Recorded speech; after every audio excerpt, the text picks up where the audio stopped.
In the face of this large scale authoritarian assault on America, and as you said earlier in your Trump dump, the president openly violating the Constitution, going to war without congressional authority, seemingly erasing the Bill of Rights.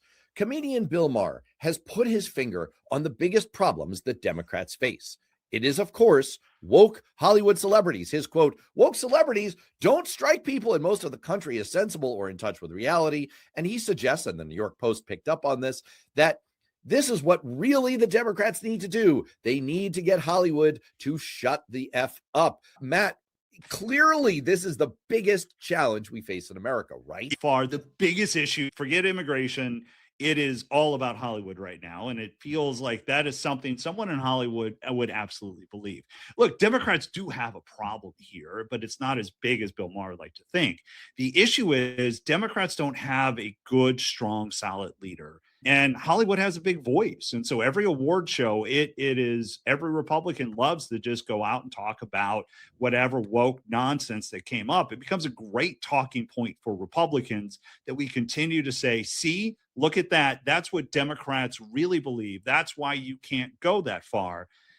It's a talking point. It highlights where I think the weaknesses are for some Democrats because there is no solid, concise voice out there. I will say, though, there is more than a kernel of truth here.